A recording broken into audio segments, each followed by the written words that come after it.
1025 and 1063. Checkered flag is in the air. Man, this is a win in the cup race. The Game. A Cromwell media station. Nashville. The Suit is in the building. Acknowledge me. Are you ready? Ready? This is Chase McCabe on Nashville's best sports talk. 1025 and 1063 The Game and the Game Nashville app. Good Friday morning, everybody. Welcome in. Chase McCabe, 1025, 1063 The Game. Hope you're having a great start to your day. A little rainy on this Fridays. We got some storms and things moving in.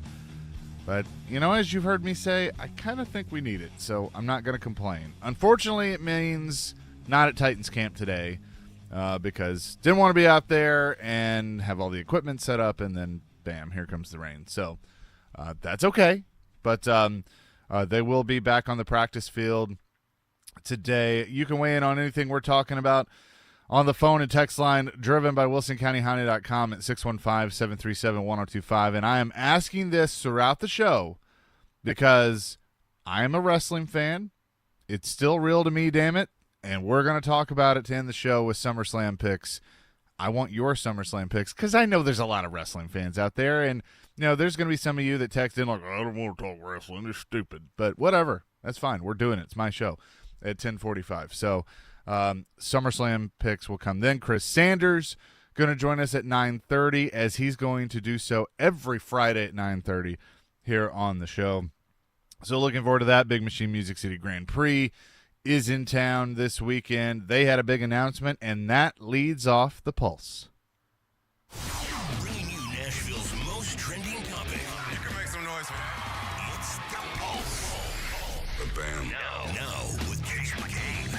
So I heard that there were rumblings. There were rumblings that there could be a change with the Big Machine Music City Grand Prix because obviously they're building a new Titan Stadium where parts of the track are. Well, that became official yesterday when IndyCar and Big Machine Music City Grand Prix officials announced, and this is really cool, the 2024 NTT IndyCar Series finale will be on the streets of Nashville, September 13th through the 15th, 2024. So they will close out the season and crown a champion in Nashville. And the other part of that is they're going to have a banquet on the Monday after the Grand Prix to officially crown the champion. And then the other part is the race course is going to include Broadway. I think this is cool. Basically, so looking at the course, they'll still use the bridge. To me, it feels like they're just kind of reversing things. Like right now, you know, the main parts of the track are on around the stadium, go around the stadium, they go across the bridge, they do kind of a turnaround, and then come back across the bridge. Now they're going to go down First Avenue, so they'll be, you know, right there by the river, and then they'll go down First, they'll turn up Broadway, they'll go to Fourth, and then they'll cross Fourth back to Korean Vets, go down Korean Vets, and that's where they'll do the bridge. I think it'll be cool, you know, being down on Broadway, being able to watch the race, go into, you know, a bar or whatever, go to a rooftop and watch it. I think it'll be really neat. And the fact that it's ending the season is going to be even cooler. So kudos to the officials on that, to do that. Obviously, you know, the first 3 years have been on the same course. Now this will change it up a little bit. But I'm excited about it because I was wondering what was going to happen. I mean, I really didn't know, and then started hearing rumblings that Broadway could be in play. And then, again, that banquet will be on September 16th at the Skirmerhorn. So very, very cool there. But, Nick, I don't know if you've gotten to experience the Grand Prix yet, but I think if you haven't and you're not going this year, next year for sure because Broadway – Yeah, exactly. You know, UFC is in Nashville tomorrow night. I think I'll be at that event, but I do intend on going to the Grand Prix before it is somewhere else. But, you know, the first year it was here in Nashville, the anticipation of just going downtown, I was ready to go. I actually went the outskirts of downtown. I didn't actually get to go watch the race, but I got to be involved in some of the early festivities beforehand. So, It's cool. I mean, look, I recommend it to anyone that hasn't tried it. And street courses are different because, like, you go out to the Nashville Super Speedway or you go to the fairgrounds for whatever they have going on, and, it's an oval track, so you can pretty much see the whole thing. At the fairgrounds, you can. Super Speedway, pretty much, you can see the whole thing. Street courses, you can't. So what I recommend, like what I did both years, is I'd go find a good spot and I'd sit there for a few laps and kind of watch some of the battles there, and then I'd go find another spot and I'd check that out and just kind of get different perspectives around the track, because you're not going to be able to see everything. It's over 2 miles. That's just, that's the way street courses are. So just make a day of it and find different spots to be able to check it out. But congratulations to Big Machine Music City Grand Prix and IndyCar on that announcement. Nick, last night we got football. We did. We got a little football. Sneak preview into some, I guess, would you call it top quality football or just football? I wouldn't call anything, Hall of Fame game or preseason top quality, but it was fun because I think we just needed it. I was texting, I saw Caroline's tweets, and then I was texting her about Dorian Thompson-Robinson, the former UCLA quarterback, DTR. He was awesome. Like, he was fun to watch. And so, therefore, even though it was a meaningless game, being able to just see a little bit of drama with DTR playing, that made it that much more fun. I mean, he had a block that I was like, damn. Like, that was awesome. And then Zach Wilson played for the Jets, and Rodgers was on the sideline and everything. But I mean, it was fun. Browns win it 21-16 in Canton. So I mean, that's fitting that you got the team probably the closest to Canton. They get the win over the Jets to open up Hall of Fame weekend. And Kevin Stefanski, head coach of the Browns, talked about DTR's performance. Did what he does when he gets opportunities, both in games and in practice. I thought he ran hard. I think the ball went where it was supposed to go, mostly from the vantage point I had. Played really hard, so he did a nice job.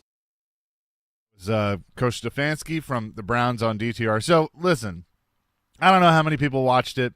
I know at the end of the day it doesn't matter, and a lot of people don't care. But it was football, and we needed it. And, I mean, it was like that itch was there, and it was good to see again. Collinsworth in the booth, doing his thing.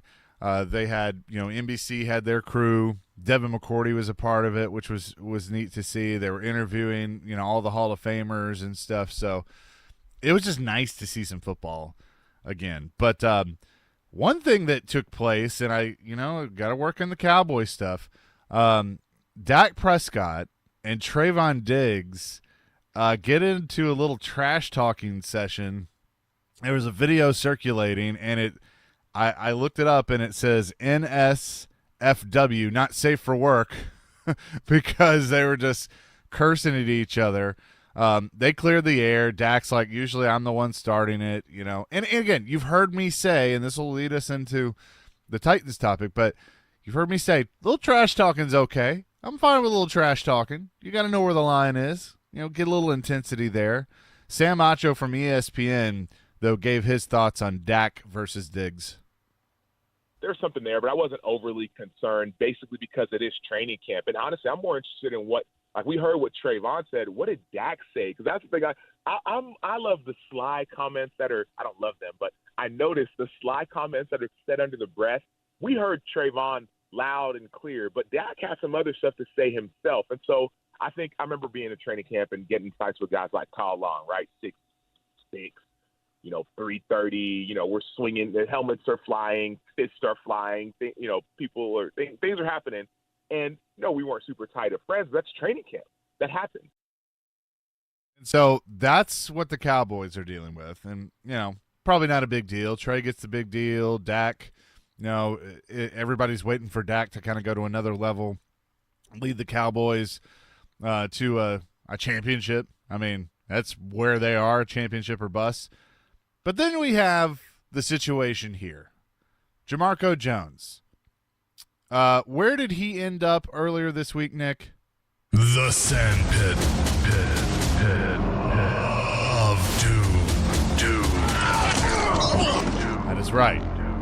He and Jeffrey Simmons got into a scuffle, ended up in the sandpit of doom. And then yesterday, Jamarco Jones once again, this time for a crackback block. Say that 3 times fast. And then he gets in another scuffle. Well, now he has been released. He is no longer a member of the Tennessee Titans. Teron Davenport, ESPN Titans NFL Nation reporter, was on Robbie and Rex Road earlier today and talked about him being released. Scuffle with Jeffrey Simmons, 2 straight days he gets kicked out. You think at that point, in Vrabel's mind, it was done? It was time to move on from Jamarco Jones?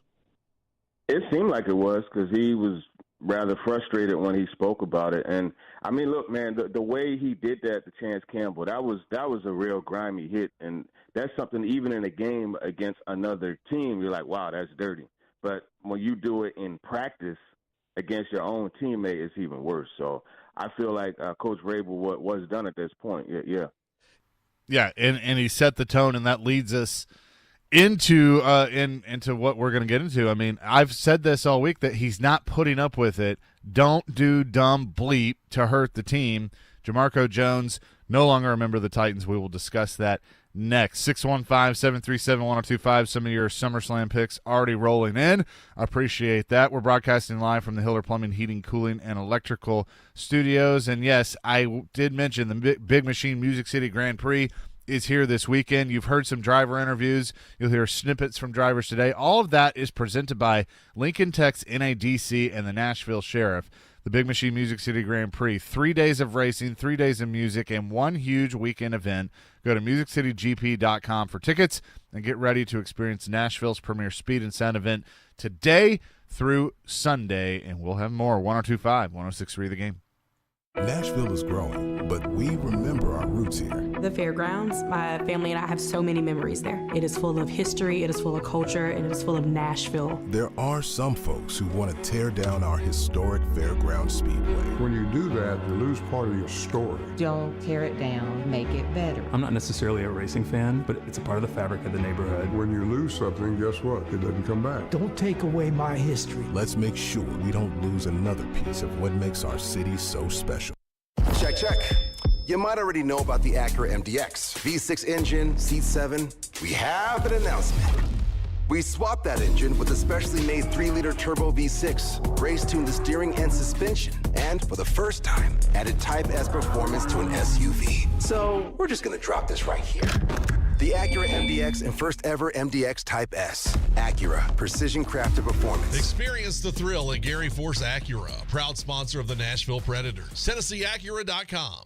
If you're hiring, it can feel like you're trying to find a needle in a haystack. You can hope the right person comes along, or you can just use ZipRecruiter. And now you can try it for free at ZipRecruiter.com/radio. In fact, ZipRecruiter has helped a lot of business owners find their needle in a haystack, like Marco, president of operations at Telly Tires and Auto Centers. Because Telly Tires has grown a lot in the last few years, Marco needed to hire everyone from a receptionist to a store manager to a head mechanic. ZipRecruiter helps me find all the right people, even the most difficult jobs to fill. ZipRecruiter helps me keep my business running. Take it from Marco and millions of other businesses who've used ZipRecruiter. ZipRecruiter can help you find the needle in the haystack. See why 4 out of 5 employers who post a job on ZipRecruiter get a quality candidate within the first day. And right now, you can try ZipRecruiter for free. That's right, free at ZipRecruiter.com/radio. That's ZipRecruiter.com/RADIO. ZipRecruiter.com/radio. ZipRecruiter, the smartest way to hire. Hang on. It's going to be a wild ride. The PBR team's champions, the Nashville Stampede, are coming home in a run to defend their title. Yo, we coming. Stampede Days, August 18th through 20th at Bridgestone Arena.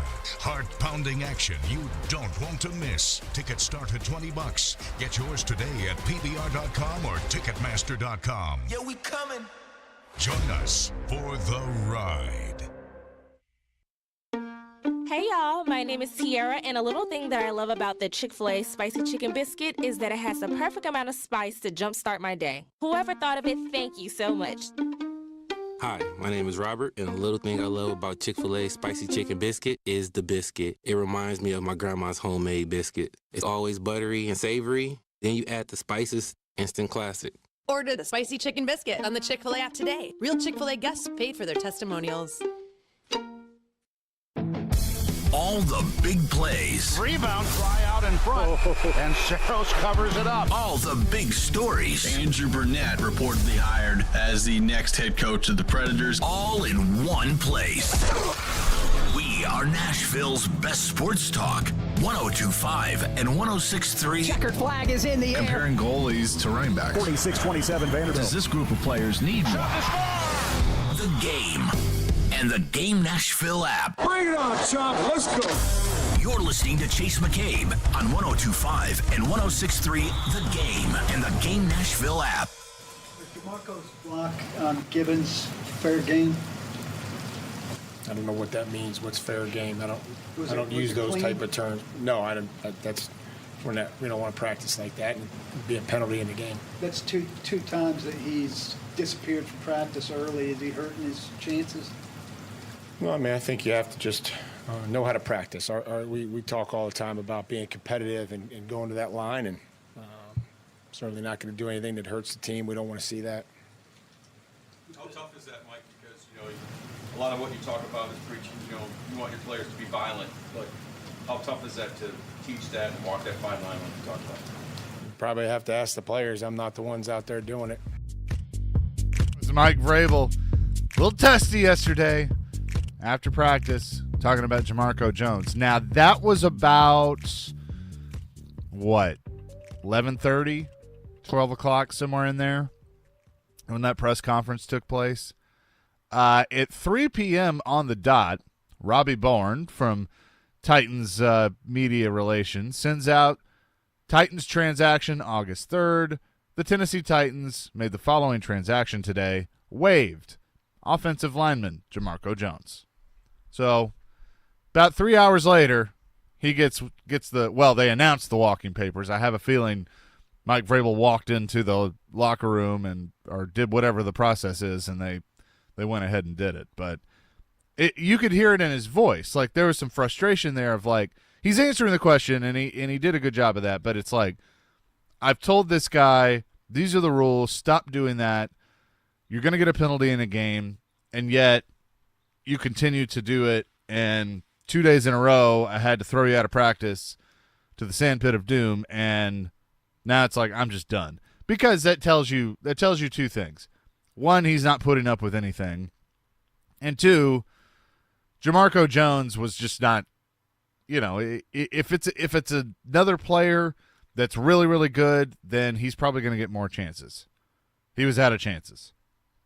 And I know Paul did a breakdown of the contract and, everything. Let me see if I can pull it up here.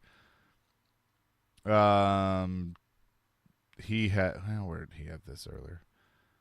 Jamarco Jones made $3.15 million guaranteed, didn't play in a game, didn't get to the second year of a 2-year deal, but he played multiple positions in Seattle, and Mike Vrabel knew him in high school. That was Paul's tweet there. But Jamarco Jones no longer a member of the Titans, and while I'm about intensity and bringing the juice in practice, you got to know where the line is. He clearly didn't know where the line is, and he crossed it, and therefore he doesn't have he's not on the team anymore. Well, what does this mean for the progression of the offensive line? Because he was getting those reps. Now it kind of feels like it's Chris Hubbard. Is Chris Hubbard going to be the hero that they need for 6 games before Nicholas Petit-Frere comes back?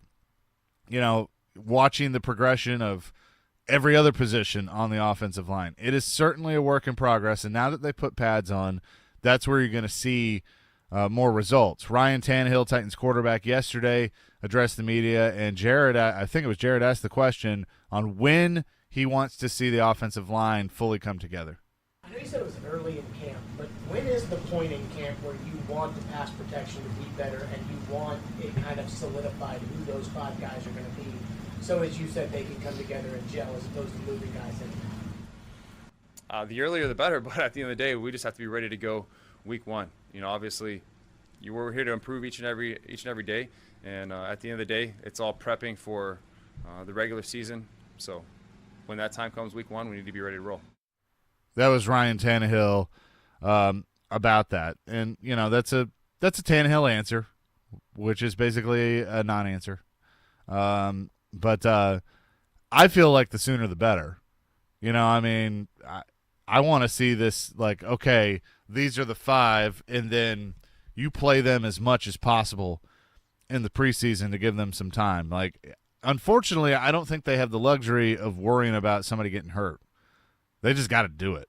They got to get those reps together. Maybe not necessarily with Tannehill, but they got to get some reps together. And Jared kind of referenced it in the question. Tannehill earlier was asked if it was too early to really worry about the pass protection being there. Too early in camp to be that concerned about the pass protection, some of the struggles they had early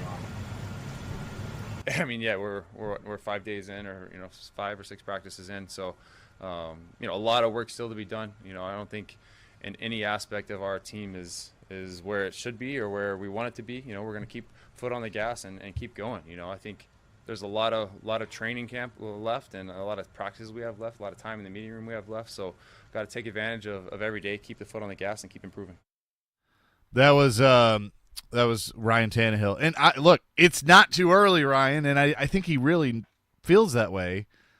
I'm not expecting everything to be perfect on the first practice, but they need to get this figured out, like right away. That they need to get this figured out as quickly as possible.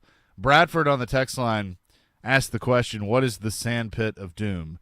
This is so when somebody gets in trouble in practice, Vrabel sends them to the sandpit to do work, and Derrick Henry likes to use it anyway, but basically it makes the workout harder, and I decided to dub it the sandpit of doom, and anytime we reference it, we hit this. The sandpit of doom.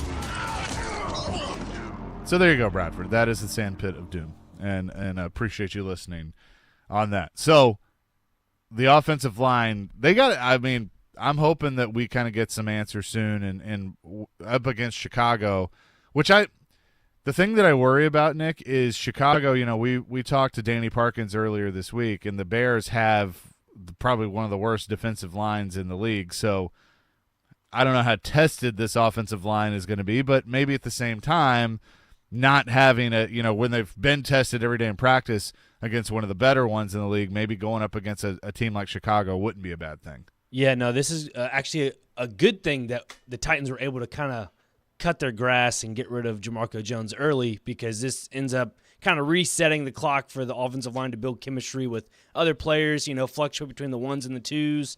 And when you go up against a team like Chicago, we've already mentioned that their defensive line is not the best, in comparison to the Titans. It just kind of is able to help the Titans' offensive line build that confidence that they need, get their feet wet, and not kind of struggle under pressure when the going gets tough. Yeah, and I think that's a good way to look at it. My thing that I'm worried about, they signed Chris Hubbard, and he's a veteran. He's a 10-year veteran in this league, 32 years old, played with the Browns, started all 16 games in 2018, but he's been hurt. He's dealt with injuries the last few years, and so you need 6 games. That's all you need. Can you get 6 games out of him? And that's just something that I'm not entirely sure of. And that's where – you hate seeing a guy like Jamarco Jones not get it together and get released, because depth is going to be very important when it comes to the offensive line, and you want to have all the depth that you can get. And so hopefully Hubbard can hold it together for those 6 games. And look, if he's playing well, and then you have a tough decision to make. You can look at other positions on the line and do evaluations there if he's giving you the reps that you need. But I heard Willie Donick say it. Just need somebody to be a hero for 6 games. That's it. And can Chris Hubbard be that guy? We are certainly going to find out. I am curious of Chris Sanders' thoughts on Jamarco Jones in that situation as he got released. Plus, we'll get his thoughts on everything going on with the Titans in training camp right now. He joins us next. Chase McCabe Show.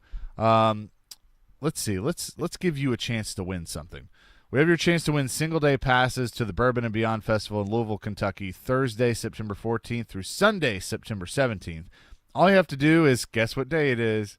Text in the keyword Friday, Friday, to 615-737-1025 for your chance to win a pair of passes to the Friday show, which features The Killers, Duran Duran, and much more. 615-737-1025. Text Friday now, and good luck. Whether it's college football, Players might end up not going to Alabama or Georgia. Or the NFL. I think that this team wins the AFC South. Trevor knows. Join ESPN's Trevor Maddich every Tuesday at 4:30 on Stillman and Company as he gives his opinions on the latest from the gridiron. I'm going to the team where I can get a ring. Trevor Maddich brought to you by Houston Clinic Orthopedics, where experience matters, on 102.5 and 106.3 The Game and the Game Nashville app. Genesis Diamonds is opening up the vault with our largest GIA Diamond event ever. Starting Saturday for a limited time, all our GIA Diamond engagement rings will be marked down 20%. That's 20% below Genesis' already unbeatable price. This means you can buy like a dealer buys with deep discounts on over $10 million in stunning diamond rings. These remarkable savings are on every GIA Diamond engagement ring, from a half carat to 20 carats. All shapes too. Rounds, ovals, radiant cuts, cushion cuts, pear shapes, emerald cuts, princess cuts. Remember, all Genesis diamonds are hand-picked, come straight from the diamond cutters, and are graded by the GIA, the most prestigious gem lab in the world. At Genesis, our everyday prices are unbeatable. But for this event, we're taking value to a whole new level with an additional 20% savings. Don't miss this chance to save like never before on that exquisite diamond ring. Buy like a dealer buys. Starting Saturday for a limited time, exclusively at Genesis Diamonds. Limit 1 per customer, please. Green Hills and Cool Springs. See store for details. When looking for quality adult recreational sports in Nashville, look no further than Midstate Sports. With over 25,000 participants, they are one of the largest sports organizations in the Southeast. Summer registration is now open for adult sports like softball, sand volleyball, soccer, flag football, kickball, and basketball. For a full list of adult sports offerings, check out midstatesports.com. It's no debate. Play Midstate. Are you drowning in credit card debt? Want to get cash out of your home's equity? Loan Pronto can do it now in less than a week. Hey, Willie Donick here. That's right. Loan Pronto's Equity Express line of credit just got even faster. You can get $50,000, $100,000, even $200,000 in as little as 5 days. You don't even have to touch your primary mortgage. You can keep that 3% rate intact. Get just the money you need and pay off all those credit cards or get that home improvement project started. With this revolutionary program, you can access up to 90% of your home's value, and in most cases, there's no appraisal. Stop paying insane interest rates to the credit card companies and get tens or even hundreds of thousands of dollars in cash in as little as 5 days. Call Loan Pronto now for the even faster Equity Express line. 615-499-5780. That's 615-499-5780 or go to loanpronto.com. 615-499-5780. Equal housing lender, NMLS 1661781, subject to lender approval. Discover credit cards automatically double all the cash back you earn at the end of your first year, which means...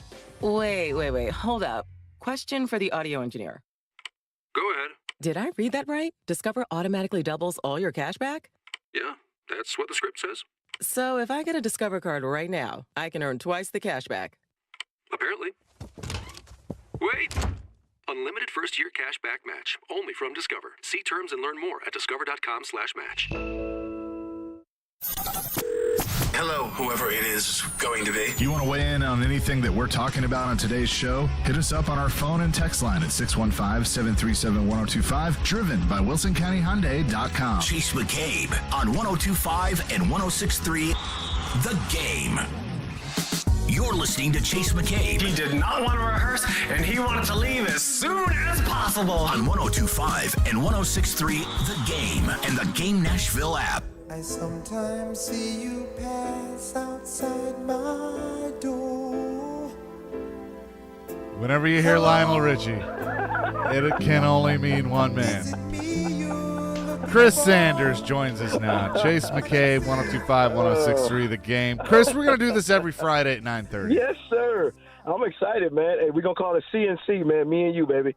The CNC connection. I like it. CNC connection, yes. How you doing this morning? I am doing fantastic, my friend. Jamarco Jones, not doing fantastic. Shown the door because 2 straight days of getting in scuffles. And listen, I've heard you tell stories, and I've heard Derek tell stories, and B-Hop, and, like, fights in training camp are not a new thing. I mean, they happen. There's scuffles.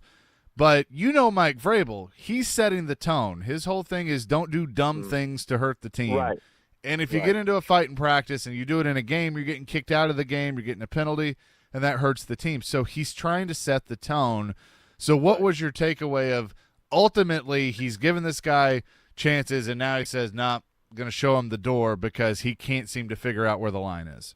I mean, you just can't do that because the thing about it is if you messed up one time and get in one fight, then okay. But when you consistently, do silly stuff, then Mike Vrabel's going to get you out of there because the thing about it is if you're not disciplined in practice, if you're not disciplined in the little things, you're not disciplined to what the coach is saying, you're going to get in the game and you're going to do the exact same thing. So you just don't do that. And then also, too, I want to kind of reiterate this, that it all depends on who the player is, too, that's going to get cut. Because if you look at it, and I say this in a respectful way, if Taylor Lewan does that, then people celebrate it saying he's being tough, but then Jamarco Jones, he does it, but then he gets cut. We got to understand who the player is, and in that aspect, I don't think that's fair. Well, and Mike says, he wants guys that are going to play with speed and violence. Absolutely. He uses the word violence. But he with that, and I think he's trying to explain this to the players, that there is a line that you can't cross. Absolutely. Now, I'll use the other side of it. Like I heard Jared talking about Jeffrey Simmons the other day that, Jeff has the juice is how they put it. Right. And he brings some tenacity.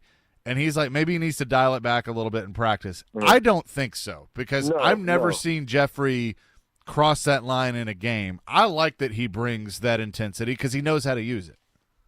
But the thing about it is he does it between the lines. I mean, when you're ferocious and you're getting after the quarterback, that's great, and you have that intensity between the lines. That's outstanding. But this is when we talk about not doing stupid things. Is when everybody's standing beside the pile when the play's over and you hit the person.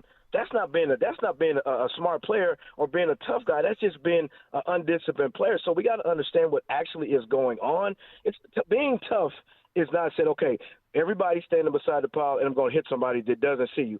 Being tough is saying, you know what, if you put 2 or 3 blockers on me, I'm getting to the quarterback. I don't care if you put the mascot, I don't care if you put the head coach on me. I'm going to play with so much tenacity that you can't stop me. And I love that Jeffrey Simmons does that, but he doesn't hit away from the play. That's what we're looking for. Chris Sanders is with us. How do you coach that at the high school level, at NBA? Like coach that, hey, be intense, but also know where the line is. Listen, we at NBA, we build a culture. And when I say a culture, we want to be disciplined. We want to play smart. We want to play fast. We don't want to make dumb mistakes.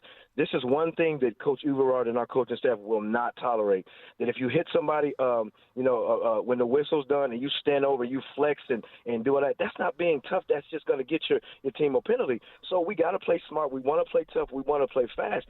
But we make sure that they're disciplined. And if you're not disciplined in practice, then you're not going to be disciplined in the game. So it's all about the culture that you're trying to build. And one thing I love about Mike Vrabel and Rand Carthon and Shane Bowen and, all these coaches, they're trying to build a culture of playing fast, playing with integrity, playing through the whistle and doing the right making the right choices, not hitting after the whistle. So that's how you kind of identify what you want to do.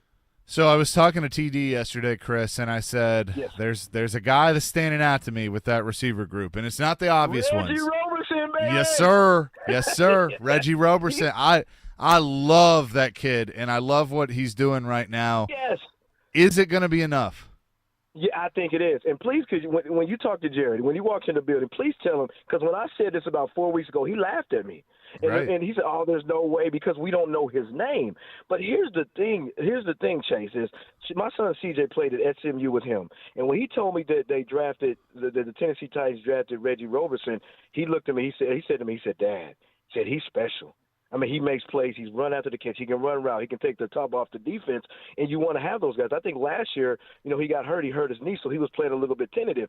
Now you're starting to see an explosive play. And in my opinion, and I may be wrong, But I think that if it comes down to NWI or Reggie Roberson, I think Reggie Roberson is going to make the team as opposed to NWI. Wow. Okay. I mean, look, you're getting a guy that's 2 years younger. Obviously, has less experience, but absolutely what he's been doing through camp through the first couple weeks. I mean, he's turning heads. I mean, and I don't look at it as he's a camp darling. I just think he's out there doing his job.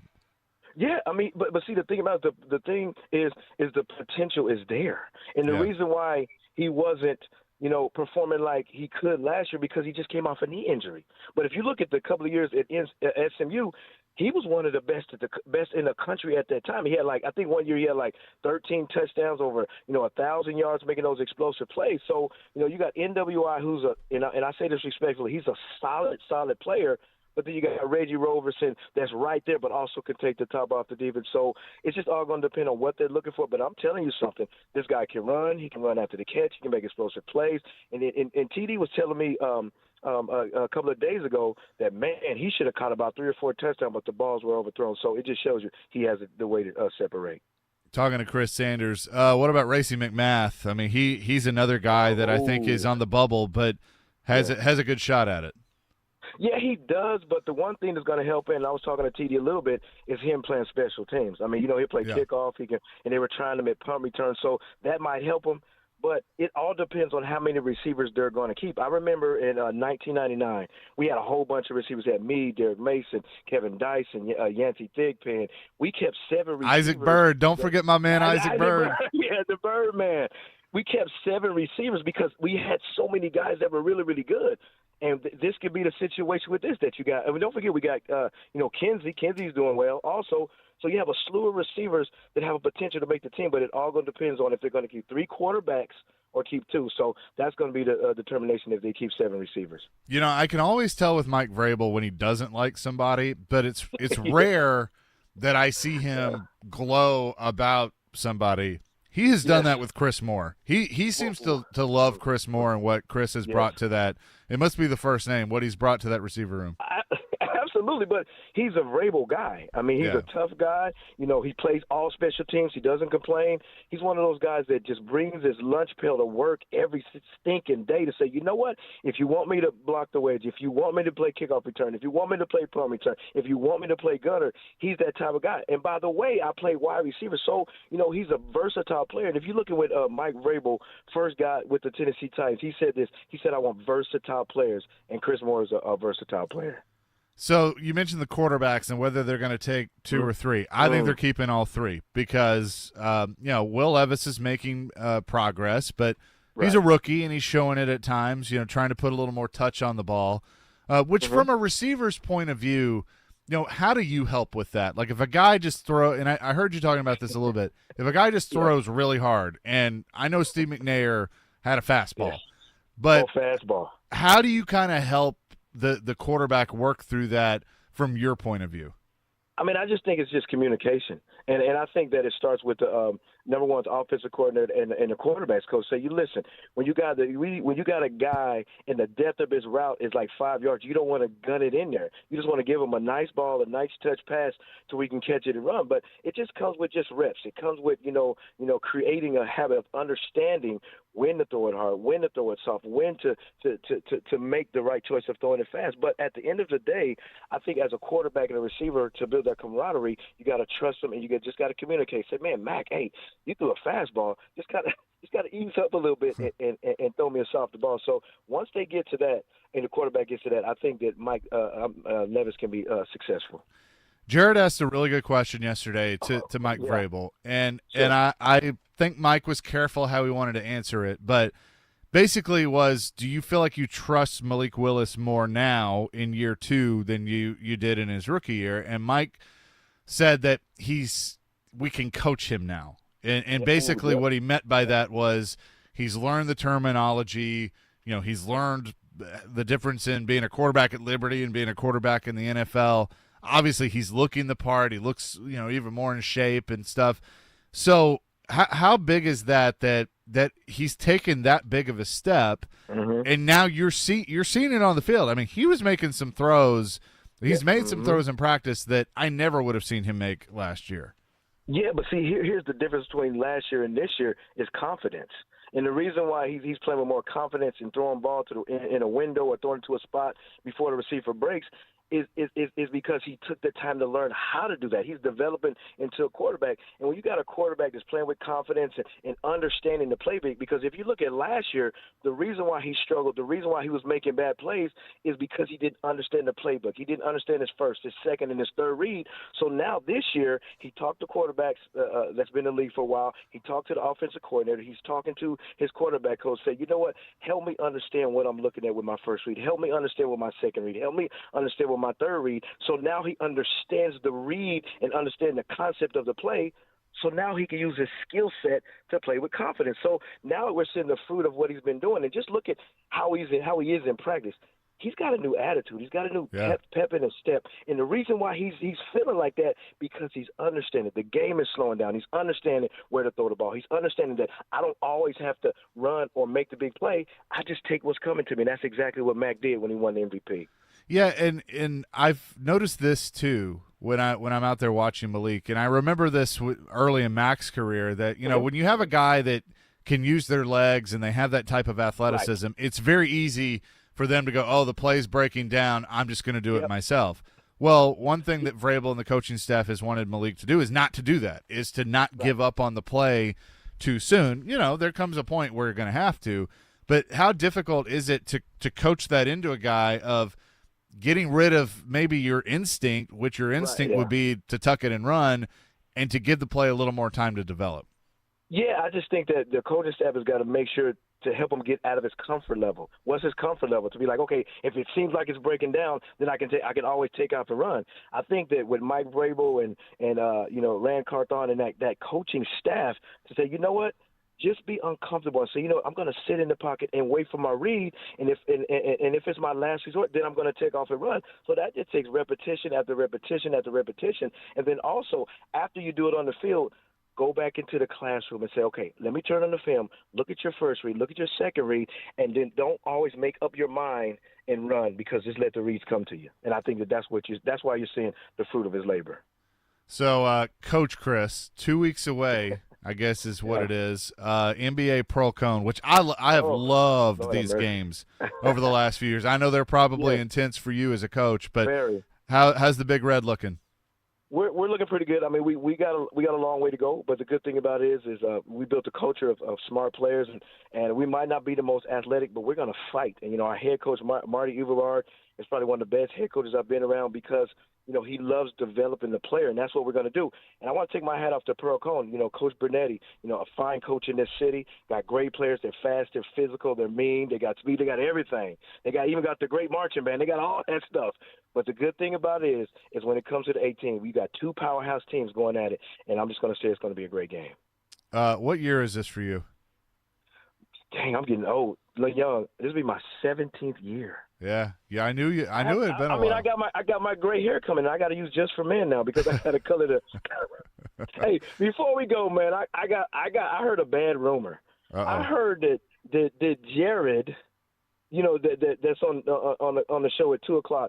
Did he try it out for kickoff return for the Tennessee Titans? And I heard it was awful. Well, yeah, it was awful. We have to address that. I mean, I didn't see it, but everybody has told me that it basically hit him right in the numbers. The wrong place? Well, no, that he should have caught it. There was no excuse that he didn't catch it. That's what I'm saying. They hit him in the hands, the wrong place. Yeah, something like that. You got to work on it with him. We got to work on it. He called himself an athlete, but he is the worst athlete I've ever seen. Don't tell him that. He's pretty bad. I'll make sure he doesn't hear it. Chris, thanks as always, my friend. We'll talk next week. Appreciate you. Love you, bro. Thanks. You too. Chris Sanders, forever.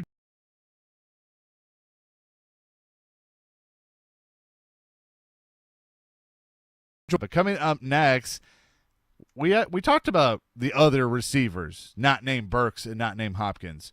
Are we feeling better about the other receivers? We'll talk about that next. 102.5, 106.3, The Game. Ryan Tannehill. To the end zone, touchdown. Derrick Henry. 76-yard touchdown. Kevin Byard. And as he throws, and it's intercepted. DeAndre Hopkins. Hopkins. Oh, wow, what a catch. The Titans are ready for another season as training camp is underway. Go to your position. Let's go. Who will win the camp battles? How are the new additions fitting in?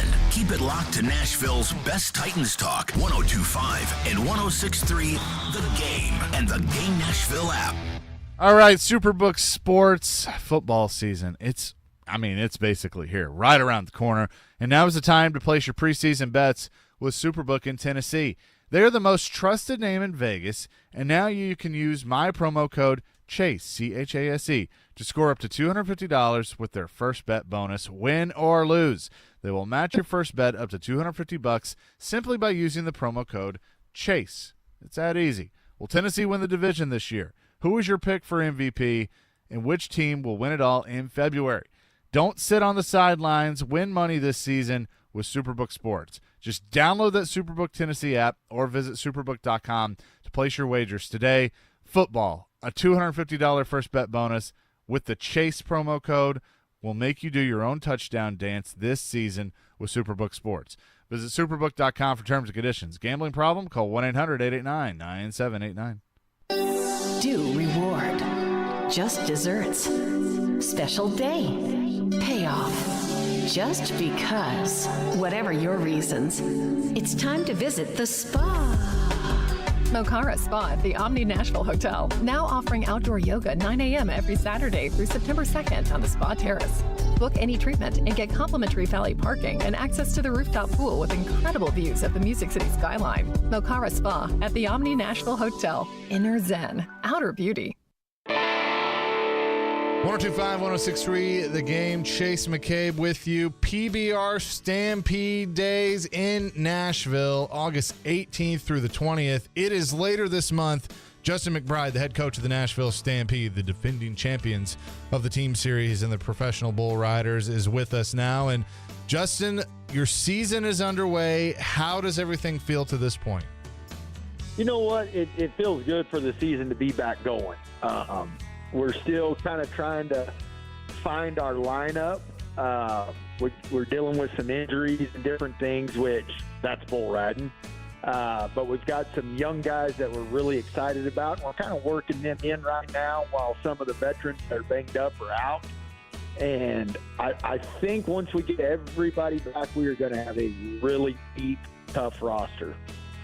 Do you feel like that by the time the series comes to Nashville that you're going to have some of the guys back that you're talking about? Yes, we're hoping that we made a trade here a couple of weeks ago, to get two-time world champion Jess Lockwood on our team. Now, he hasn't ridden in about a year and a half, really. It's been kind of off and on. He's had some really serious injuries, but he's still a really young guy, and we're hoping to have him back in the lineup by Nashville's event, and that will be huge if that can happen. Well, and you as the head coach, when you got a guy that's coming back from injury, I know, Pacheco was somebody you were wanting to get healthy, or Lockwood. Yep. What are you doing to help get them to that point? So for me, I'm not really doing any of the therapy stuff with them as far as the physical side of it goes, right?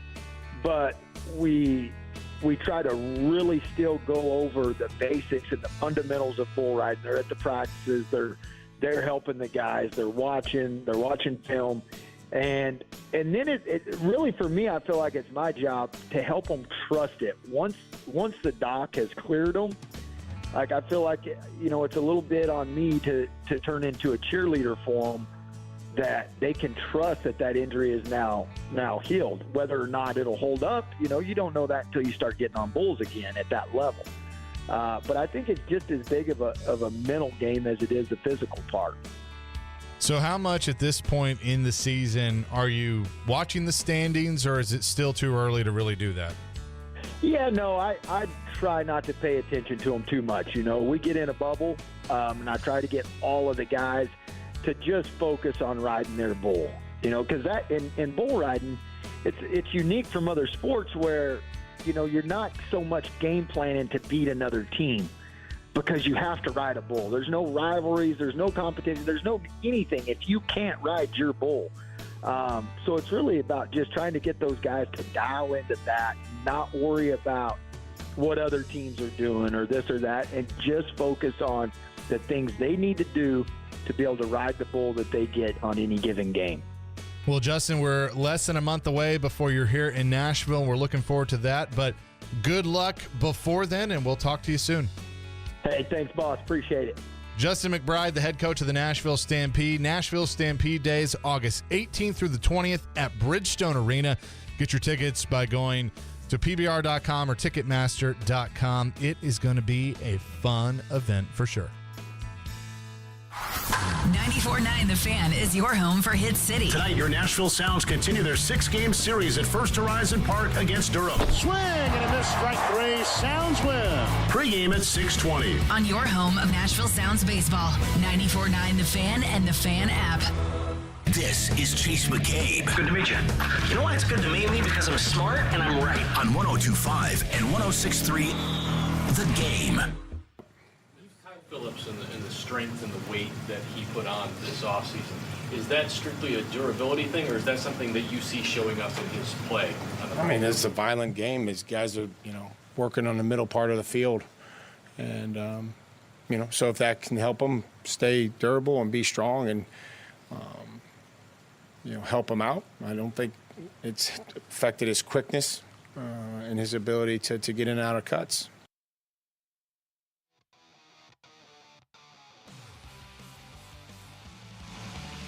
The Game.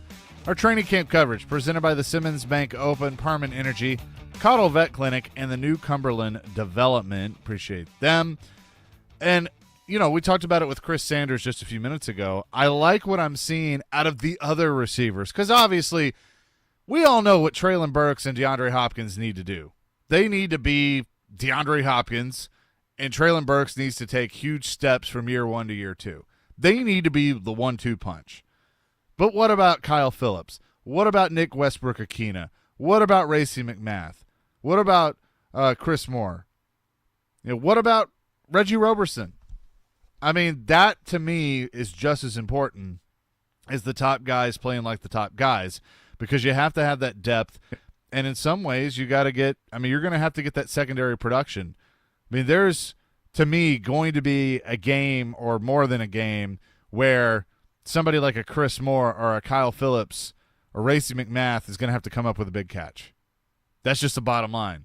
And the fact that Reggie Roberson is pushing and he's working and potentially might take somebody's spot, you heard Chris Sanders say it, that he thinks right now Reggie Roberson's beating out NWI. And NWI is a 4-year veteran. So that is what I like to see. And Colton Dowell in the mix. I mean, I think there's guys like Dowell and, maybe Mason Kinsey and probably Reggie Roberson that are going to be practice squad. But the fact that they're out there competing right now, and I want to see it in preseason games, makes me feel better about the receiver position. Long way to go, but it makes me feel better about the depth that the Titans have at that position. Obviously, this is a big year for Kyle Phillips. You want Kyle Phillips to be the quote-unquote number 3. Can work in the slot, can do different things across the middle. The fact that he's bulked up and gotten bigger, I think is certainly important because that hurt him last year. He's 5'11", $189, soaking wet. That's what he is.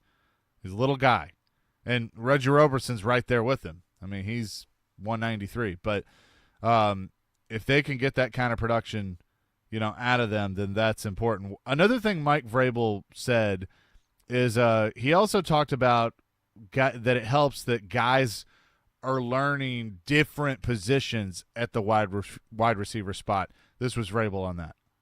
I was talking about Traylon's now learning another position at receiver. How much does that help a guy's value when he can learn the other side? And once he does that, then you're able to move him around a little bit. Timmy can put him into different formations and say you're the X or the Z, and they think that's probably going to, help them, and there'll be maybe some new learning and some new installation. But I think in the long run, if we can stick with it, I think it's just going to help them and allow us to move them around based on, the formation that comes in. And I've heard Derek talk about this over the years of, being able to play multiple spots. The more versatile you are, the more valuable you are, and the more of an impact that you can make. And that's something that Burks is working on, other guys are working on, and I think that's important for the receiver position. Coming up next, the Big Machine Music City Grand Prix is in town this weekend. I'll tell you everything you need to know, and also you'll hear from some drivers that we've talked to that will be participating this year. That is all ahead. Chase McCabe, 102.5, 106.3, The Game. ElectronicExpress.com. We make it happen. What's up? It's Chase McCabe, and I have been telling you about PhD Weight Loss for several weeks now, the program created by Dr. Ashley Lucas, the best-selling author. Listen, overall, I'm down about 25 pounds, and this is a great program because losing weight is not easy. That's why you have one-on-one coaching sessions. I talk to Rachel each week. She's great. She works me through my program, gives me what I need. We adjust my diet as we go. And that is how I'm getting the results, and you can too. With that weekly one-on-one coaching, you get the customized meal plans. And here's the cool part about this. If you choose to use their food, 85% of the food is provided for you at no extra charge. And the food is great. I love the cereals, the protein bars, the shakes, but they can also teach you how to use your own food as well. And remember, their new offer guarantee, if you don't get within 5 pounds of your target weight, by the time your program is over, PhD will continue to coach you until you do. That is their offer guarantee. MyPhDWeightLoss.com is the website. Check it out, MyPhDWeightLoss.com. Nashville is growing, but we remember our roots here. The fairgrounds, my family and I have so many memories there. It is full of history, it is full of culture, and it is full of Nashville. There are some folks who want to tear down our historic fairground speedway. When you do that, you lose part of your story. Don't tear it down, make it better. I'm not necessarily a racing fan, but it's a part of the fabric of the neighborhood. When you lose something, guess what? It doesn't come back. Don't take away my history. Let's make sure we don't lose another piece of what makes our city so special.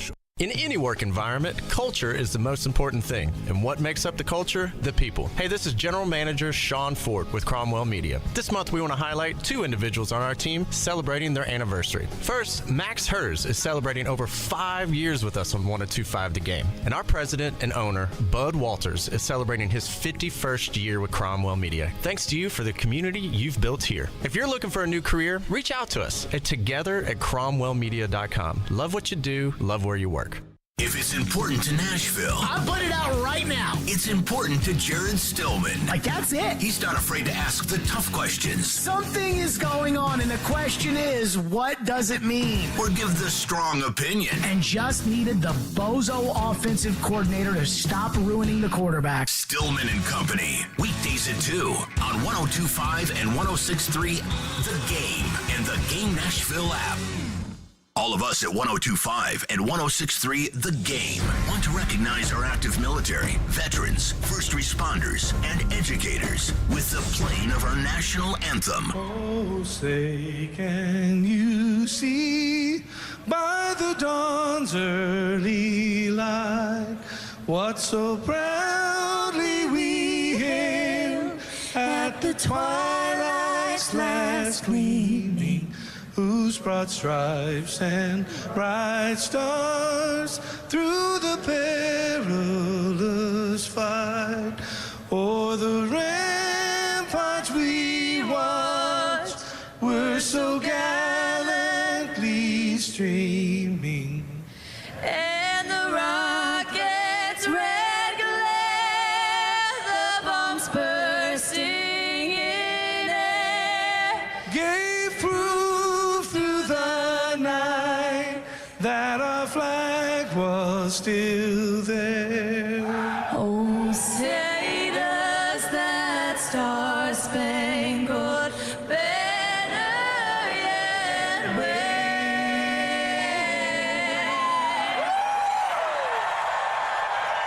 o'er the land of the free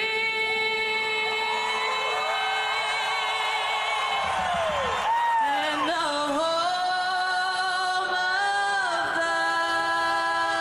the brave?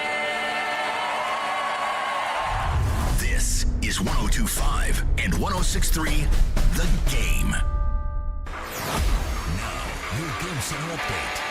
This is Nick Frazier with your Game Center update. Yesterday, Pro Bowl defensive end Yannick Ngakoue signed a one-year $10.5 million deal with the Chicago Bears. In other NFL news, the Cleveland Browns came out the big winners for the Hall of Fame game last night, defeating the New York Jets 21-16. New Jets quarterback Aaron Rodgers caught up with the broadcast booth and had some praise for young receiver Garrett Wilson. Garrett, man, he's a special talent. You know, I have so much love and respect for Devontae and feel like he's the best receiver in the league. I don't say this lightly, but there are definitely traits that this 17 has, that special 17 has as well. And I'm not going to put him in that category yet because Devontae is in a category by himself. But Garrett has the potential to really be special. Tune in tonight as the Nashville Sounds continue their series versus the Durham Bulls, the AAA affiliate of the Tampa Bay Rays. You can listen to the game on 94.9 The Fan. You're listening to 102.5 and 106.3 The Game. For more, follow us on Twitter at 1025 The Game or visit thegamenashville.com. Live from the Hiller Plumbing, Heating, Cooling, and Electrical Studios.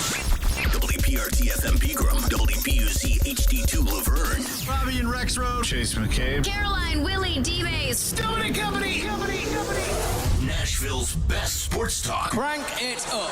1025 and 1063. Rebound on the score. Make every play perfect. Touchdown, Middle Tennessee. We're going to win the game. A Cromwell Media Station.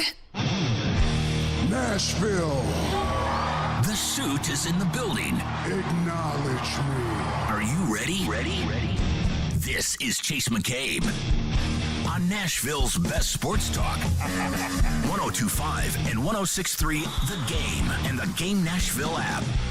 Chase McCabe, 1025, 1063 The Game. Hope you're having an awesome Friday. Hour number 2. Big Machine Music City Grand Prix in town this weekend. 3 days of racing, 3 days of music. I was checking out the music schedule. Vince Neil's supposed to play tonight. Chris Jansen, Gavin DeGraw, Brian Kelly. That'll be on the main stage tomorrow. Tim Duggar going to play, my buddy that's been on the show. Sunday he'll play after the race. Tomorrow, Flo Rida will play on the main stage. So you can check it all out. MusicCityGP.com. And coming up here in just a little bit, now I know the rain, but a lot of these series on a street course, they can run a rain tire. Trans Am's supposed to have their first practice at 10:45. If you're going down for multiple days, I do recommend the Trans Am races because those are a lot of fun. Those are a bigger, those aren't open wheel cars. Those are they're not a stock car, but they're close to it. But you got that, the GT America series, Indy NXT, which is kind of like their development series. They're going to practice today, and then NTT IndyCar series will practice at 3. The Stadium Super Trucks will also practice today, and those are fun too because they do the jumps and everything. So you can check that out for sure. But obviously the big one is the NTT IndyCar Series race that will take place Sunday, 11 o'clock. It's earlier this year, which I think is good. It'll be live on NBC.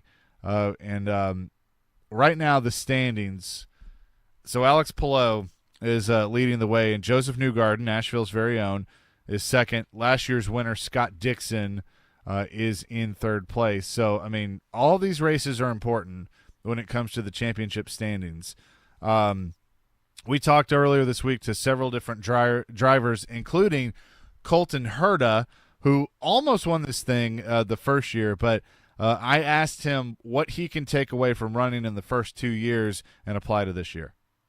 Well, I think first off, it's just an amazing event that they put on. The Big Machine Music City Grand Prix is really grown into its own the last few years, and it is fantastic to come here every year, and experience does play a big part. A little bit more about the track.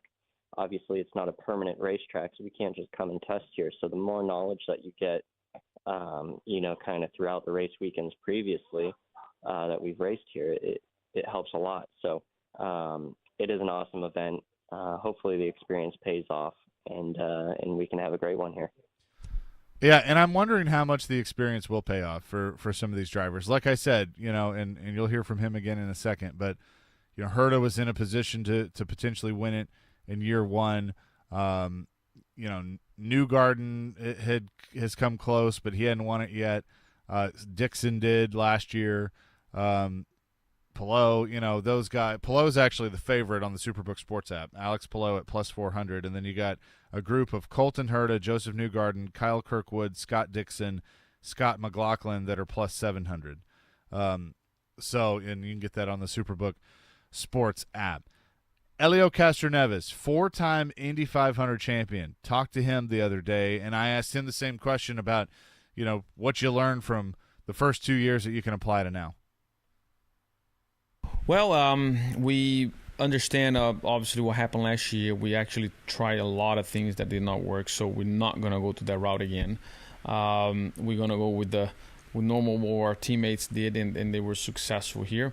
So, and again, just use those things that this year is being able to help, especially towards the last few races. We felt that we're actually improving and stop the bleed, and that's the goal. So hopefully we're going to have another good result here like we had in the past.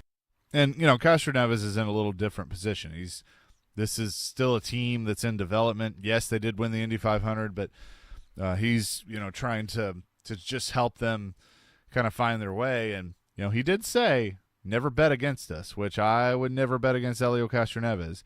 I mentioned 2021, that inaugural year, and Colton Herta being in position to win it. I asked him if it still stings a little bit. I mean, it hurts because it would have been great to be the inaugural winner of this place. And we did have that speed to do it. But it definitely makes you hungrier. And when you have a great event like this, it kind of goes onto the bucket list of when you really want to win. And maybe even more so now that I'm local. I recently moved to Brentwood, so been living here for about 8 months, and really love the city, and would love to have a win here. Yeah, so Colton Herta is one of us now. Welcome to Nashville, Colton. And his dad is a driver, and or was a driver, now is his race strategist. So, and like I said in the odds, I mean, he's certainly one to pay attention to. The weather is going to be interesting, because like I said, they do have a rain tire. As long as there's not a lot of puddling and it's not a downpour, they can run on the streets when they're wet. Like, they don't have to wait for them to get completely dry, like they would on an oval. So that is going to be a factor. Who's better there, and who can manage the bumps, because you got to play off the bumps at a course like this, because these are normal streets that we all drive on, and so you get different bumps, and they'll fill in certain things, but they can't make it perfect. It's not going to be completely manicured like maybe the drivers would want it to. So there's character and different types of asphalt and concrete.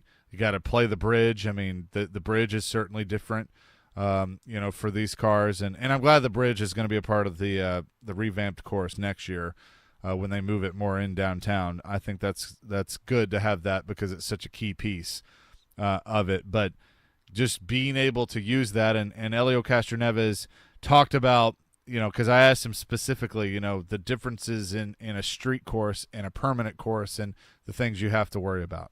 Well, every time you come to a place like Nashville, and the street course, not only Nashville, but the street course, it's a bumpy place. You got to look to what you learned for the previous places. Even that it's different, you end up using a little bit of their data, so that when you come here, you start better than before. That's our preparation, and hopefully we'll be on the right spot. That was Elio Castroneves when I asked him about that. And look, they're going to be, like I said, they're going to be challenges, but that's a fun part of watching it.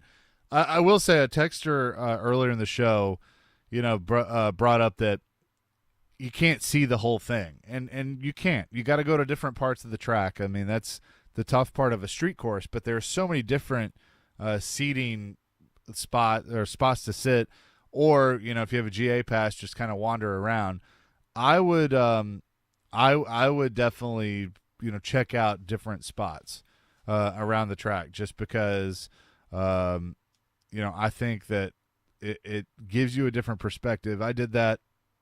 Excuse me. I did that the first 2 years. And you can see, like, there's, there are different passing zones where it's easy to pass. There's areas where the streets are real tight and you got to go almost single file.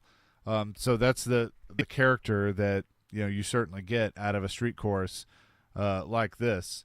Ron asks, what kind of tires do you use for that kind of pavement, knowing that the speed that they're going? So Firestone develops their tires, and they have, and I don't know all the science behind it, but I know that they have, you'll see like they'll have the blacks, they'll have the reds, and basically in NASCAR terms, I believe the difference is you'll have your slicks and you'll have your scuffs, or you'll have your stickers and your scuffs.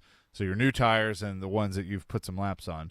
But they've developed a specific compound, for this track that helps them get the most grip, and also, may be able to keep up with the speeds that they're going to go. I mean, they obviously the longest straightaway that they have is the bridge, and they get flying across that thing, and then flying coming back. So, what I recommend for people to do on Monday is go drive around where the course is once it reopens, and just check out all the rubber, especially if it was in a turn.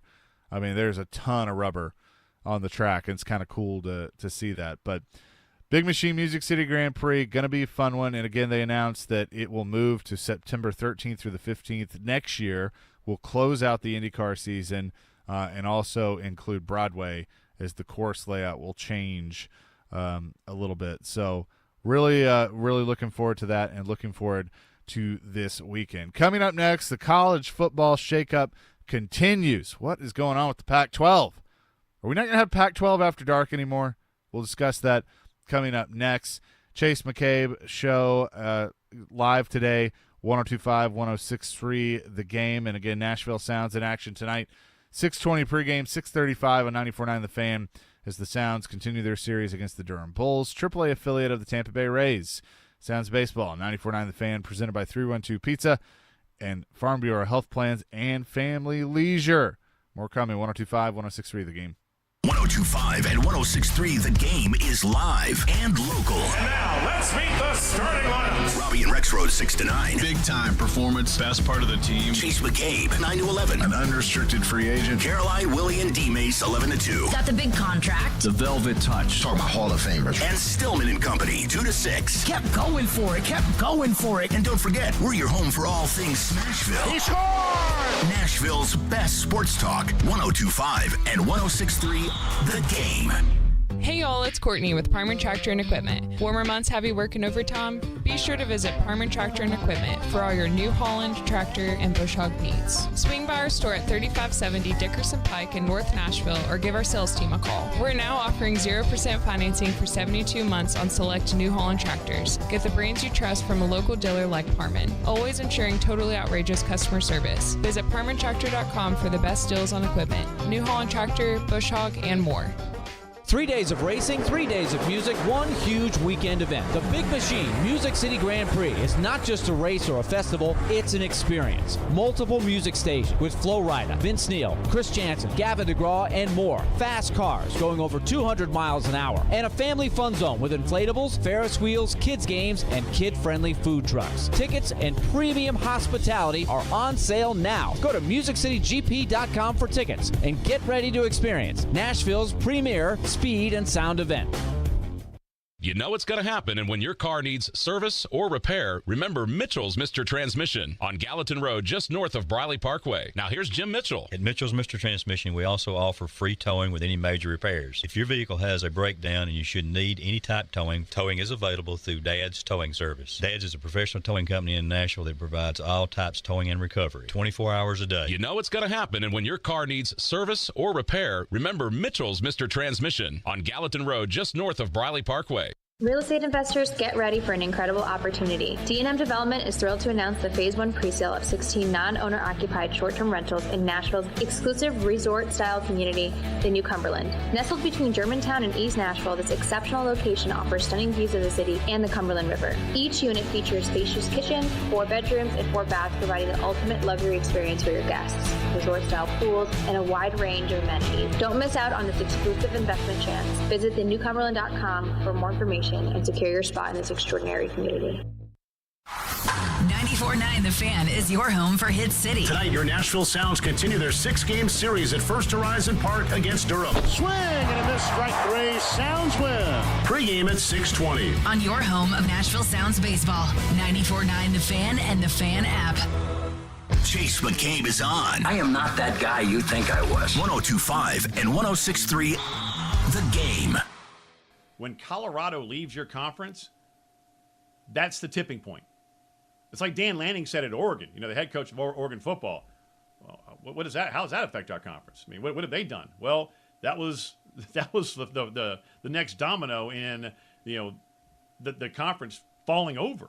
So now you have Arizona in deep conversations. Pete Thamel reports, which means it's the gospel, with the Big 12. And if Arizona's going, I was told 2 days ago by one high-ranking AD in the Pac-12 that no school really wants to be that final nail in the Pac-12's historic coffin. They don't want that blood just on their hands. So if Arizona's about to leave, that tells me they're going with Arizona State, and I wouldn't be surprised if the other corner school, meaning Colorado, Utah, Arizona State, they also go. That was Ian Fitzsimmons from ESPN talking about the Pac-12 absolutely falling apart. Chase McCabe, 102.5, 106.3 The Game. I'm going to miss Pac-12 after dark. I mean, I guess we'll have Big 10 after dark and Big 12 after dark. Probably SEC after dark game. But it just won't be the same. Yeah, just not the same. There was something about just a 2 a.m. kickoff game or a 2 a.m. halftime that you're just like, oh, I'm just going to sit up and watch the game. It's like Sunday, 3:30 in the morning. Now, I don't know if that'll be the same. Yeah, well, then we got Hawaii. That's always fun. So for the degenerates out there, the gamblers. No, I'm just kidding. But it is fun. I mean, like, that's the nice thing about college football is, around here, games start around 11.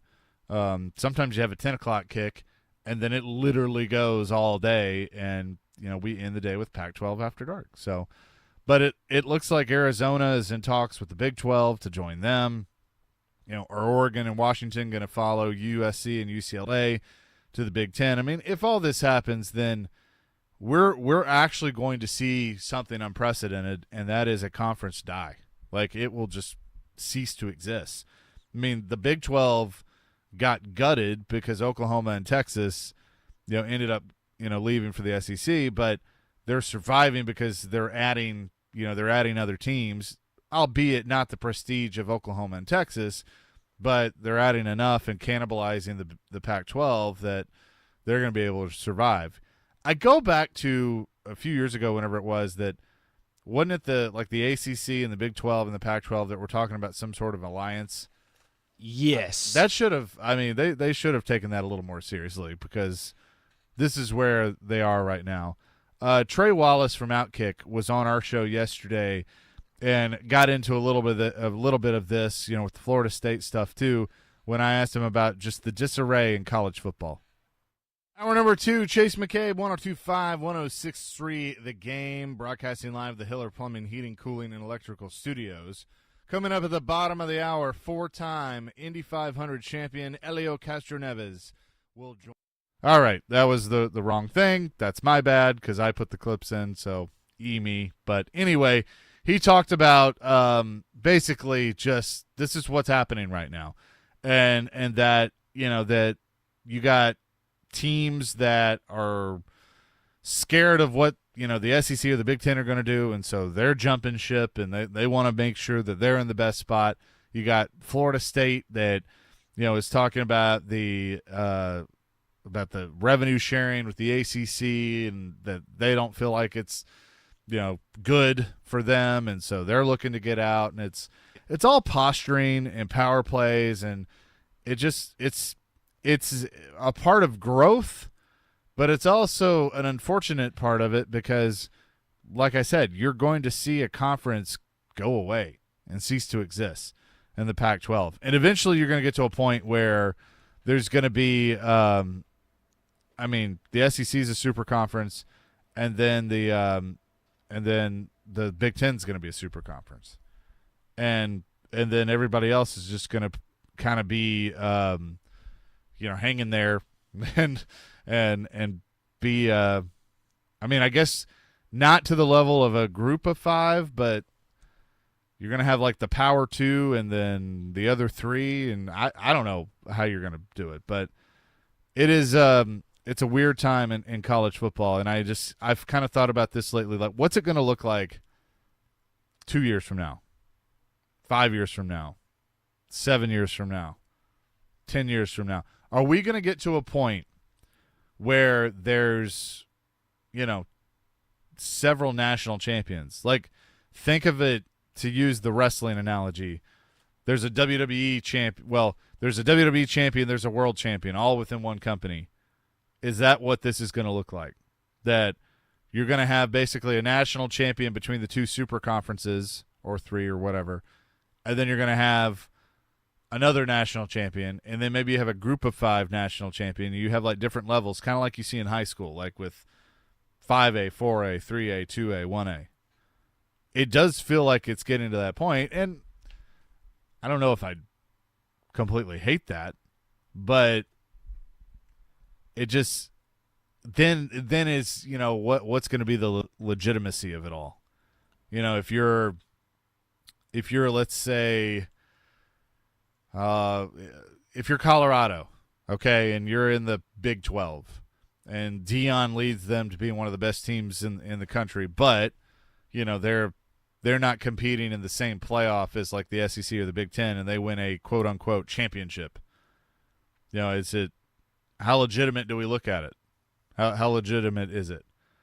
That's kind of where I feel some of this is going, and it's intriguing, but also sad and scary. And Nick, like all of the emotions I think are coming to mind, because college football that we grew up on is pretty much gone. Yeah, I think you're onto something, though, about having multiple champions.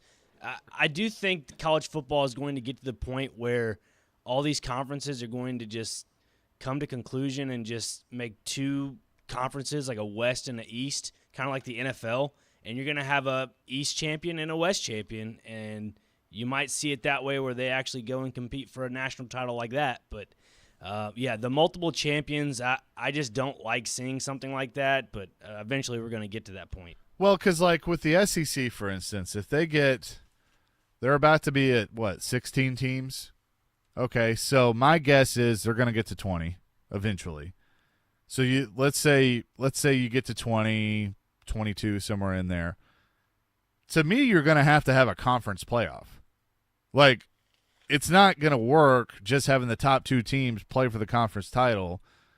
I don't think that's very fair at that point, because that's just based on standings. I would prefer to see like a 4 or an 8 team conference playoff to crown the SEC champion. Well, you're changing the schedule then. You're adding more, you're going to have coaches been like, well, it's too much or whatever. Money dictates everything, because ESPN would salivate at that, because all they would see is dollar signs. The SEC playoff presented by whatever, Dr. Pepper on ESPN.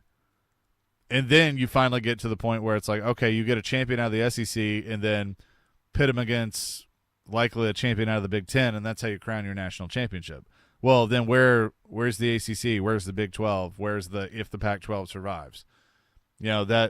That's what they got to figure out, and that's why I think they need more of a leader over all of college football. But as the SEC and the Big Ten get more and more powerful, neither one of those commissioners are going to want to give up the power, and that's the problem that this thing has just spiraled to.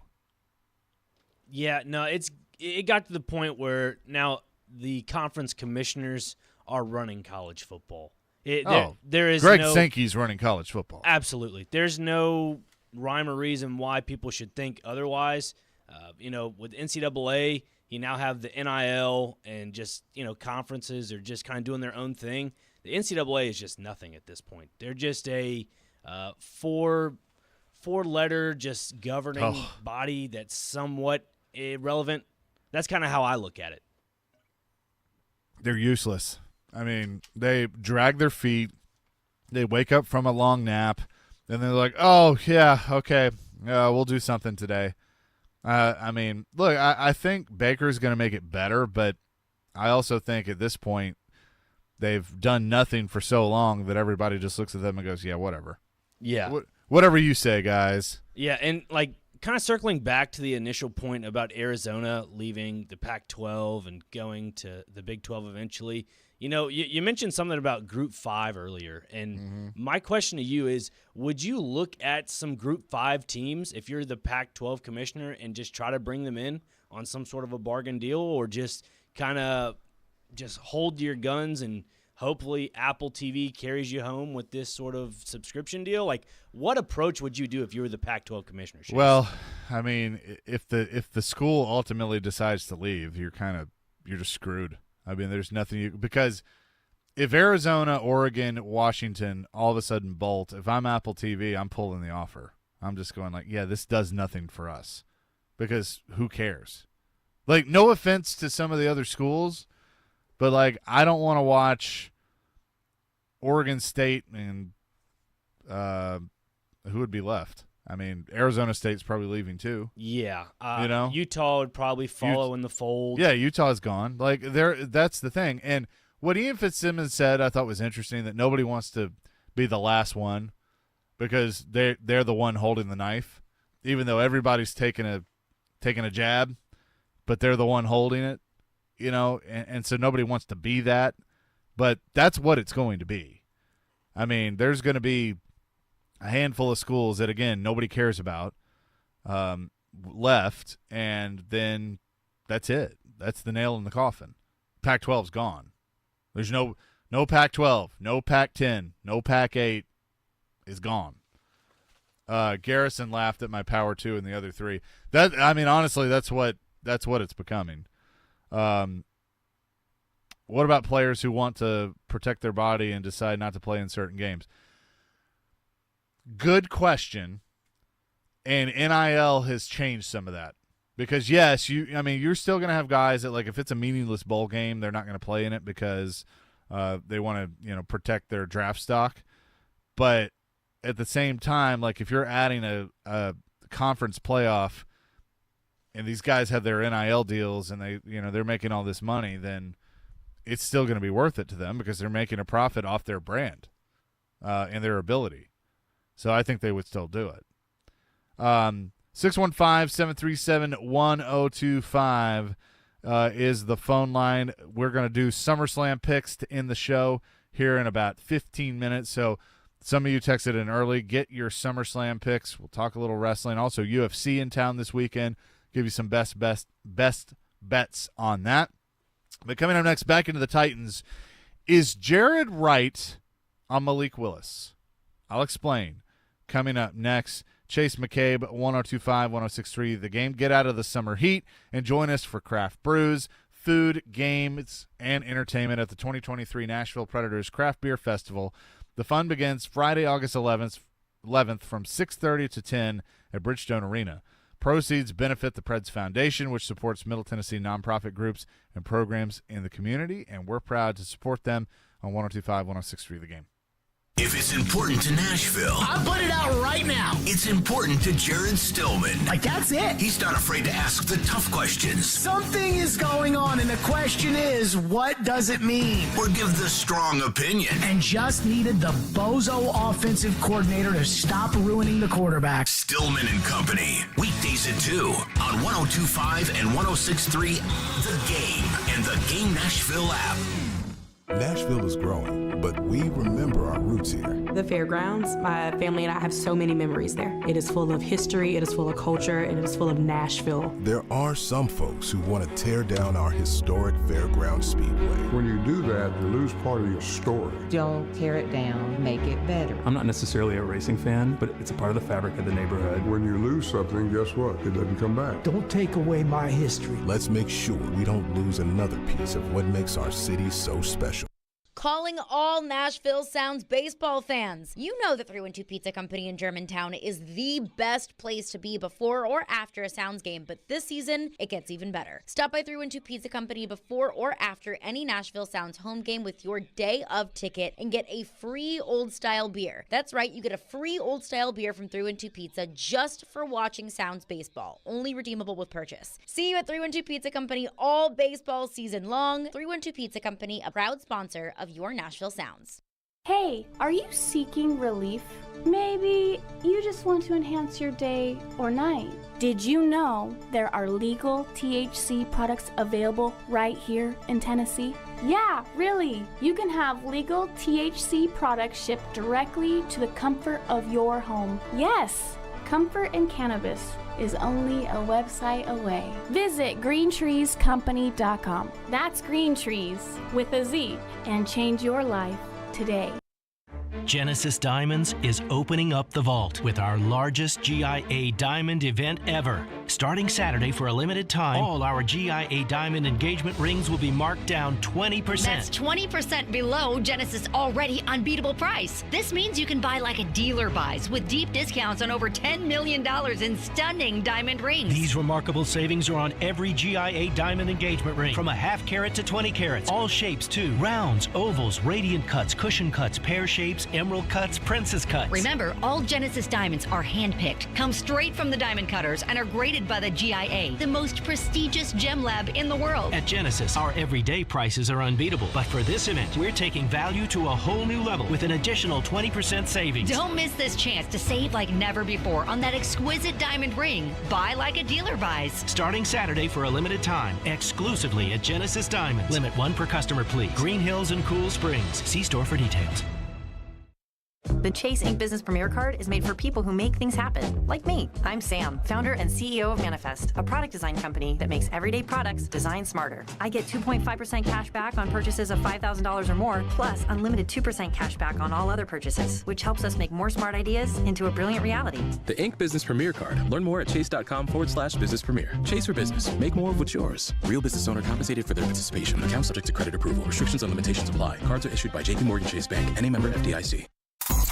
It's the latest social networking thingy. We are all over social media. Follow us on Twitter at 1025thegame. You can follow me at Chase on Game. Also on Instagram at 1025thegame Nashville and at the Chase McCabe. See, aren't we cool? Chase McCabe on 1025 and 1063 The Game. Mike, how much do you trust Malik more this year operationally to make the right reads? Compared to how he was last year as a rookie? Well, I don't think it does us any good to go back and say where Malik was or how far he's come. I think that he's competing. I think he's much more comfortable. I see a much more confident player. And therefore, it's easier to coach him. I think that's been the thing here. It's just been easier to coach him because he does have just a greater knowledge, a understanding, a comfort level, and there's mistakes like every other player, but it's been easy, I think, to coach him because he kind of knows maybe before you bring something up, or even ball security when he's scrambling and he's trying to leave the pocket and making sure that there's two hands on the football or whatever it may be. So not really focused on where he was, focused on where he's at now and making corrections and continuing to improve. And threw one in there, stood in there today. I mean, got the center and the nose guard and the running back standing on his lap, and he, flicks it in there to Racy and, a tight window, and had to put some steam on it to Josh, who made a great catch. So there's going to be a lot of things that are positive, and there'll be some things that Tim and Charles will get cleaned up. That was Mike Vrabel yesterday on Malik Willis. Chase McCabe, 102.5, 106.3 The Game. Get your SummerSlam picks in, 615-737-1025 on the text line. We'll do that to wrap up the show. Also throw in some UFC that's in Nashville this weekend. But I heard that question, and it was a very good question by Jared, and I understand Vrabel's answer because it's about how you can coach a guy now, that he's understanding things more. He's understanding how things work. But then I heard Jared go on this long monologue on Malik Willis and called it the glow up. And I thought this was interesting that he is at this point right now. It's about 3 minutes long, but this was Jared's explanation on Willis and the glow up. So today at practice, I felt like we saw the glow up. I didn't know what that meant until I was about 31 years old. And a young woman that we had hired came into my life by the name of Caroline Fenton. And she started talking about the glow up. And I said, what the hell is a glow up? She was like, you've never heard of a glow up? I said, what the hell does that mean? You know, like somebody in high school that wasn't really, you know, the man or wasn't good looking or whatever, and then all of a sudden they're the CEO of Apple. I'd say that's quite the glow up. Tom Brady couldn't get the starting job in college. He's the best quarterback in the history of the NFL and was at once upon a time married to the hottest woman on the planet. That's quite the glow up. Don't look at me like that, Ladarius. You know it's true. Thank you. So Malik Willis has had a glow up. And today I thought was his best day at practice. I think today encapsulated the glow up that Malik Willis has had. Now, I just totaled the quarterbacks for the day, and I don't think it was an overly impressive day from the Titans offense at all. I don't think it was a really great day for Tannehill. I thought Levis was okay, playing with the threes. But I thought Malik Willis was awesome. When I totaled them up for the day, and this is where stats can be misleading, Tannehill was 8 of 17. Willis was 7 of 14. Levis was 8 of 12 with a touchdown at the very end and a beautiful throw to Alizé Mack that set it up. And yet, when I went over each throw individually, Tannehill had one good throw on the day, had a bad overthrow of DeAndre Hopkins. When I look at Will Levis, he was decent, had a good throw, the one I told you about to Alizé Mack. But when I charted Willis for the day, I had one bad throw. It was his second throw of the day, an incompletion.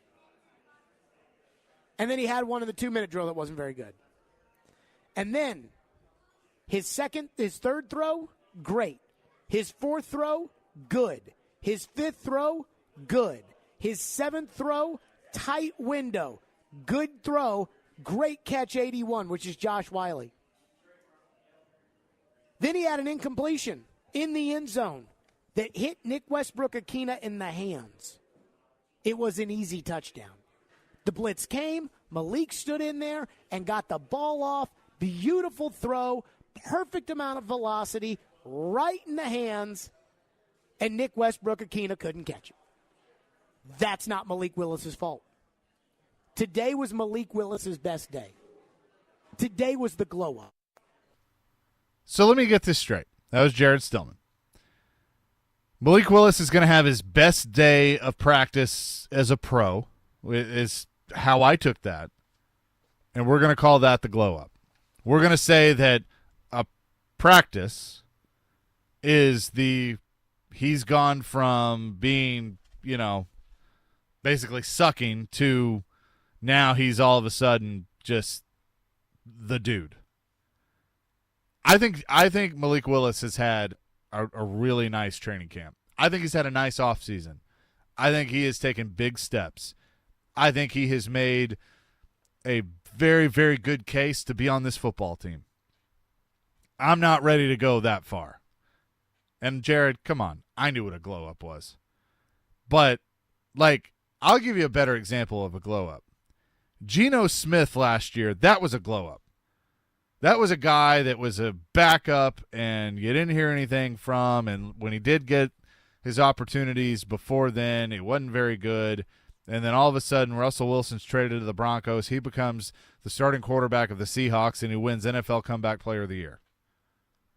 And he throws for over 4,200 yards and 30 touchdowns with only 11 picks. That's a glow up. I gotta see Malik Willis. If Tannehill gets hurt and Willis, it's last year again, and Willis has to come in and be the starter. I need to see him go beat the Chiefs and not almost beat the Chiefs. I need to see him beat the Bengals. I need to see him not get benched for Josh Dobbs, who had been on the team for 5 days. Then I can go glow up. Again, I've been impressed with him. Very impressed. And I'm happy to see it, and I'm glad that there's competition. But I'm not ready to go that far when it comes to saying, like, oh, he's made this huge transformation. Because all we've done is seen it in practice. Yes, I'm being Allen Iverson. We're talking about practice. Now, am I willing to say, hey, if he balls out in the preseason game against Chicago, because I would imagine he's going to start and then Will Levis will play the second half, and he just is near flawless, then okay. Again, seeing great improvement, but not gonna dub it a glow up. Not yet. So I thought that was an interesting conversation that Jared had. Gave us an interesting conversation on this show. So thank you, Jared, for that. And again, I love seeing the development of Malik Willis. 615-737-1025. Coming up next, I'm going to give you my SummerSlam picks. Biggest party of the summer for the wrestling fans. Gather around. Also UFC in our city this weekend. We'll talk a little bit about that. Chase McCabe, 102.5, 106.3, The Game. Every day we are live and local. It will help them get better players. I'm really excited about this defensive front. And your source for Nashville sports. They had missed the playoffs. Those players may end up being practice squad guys. We are Nashville's best sports talk. 102.5 and 106.3 The Game and the Game Nashville app. All right, Superbook Sports football season is right around the corner, and now is the time to place your preseason bets with Superbook right here in Tennessee.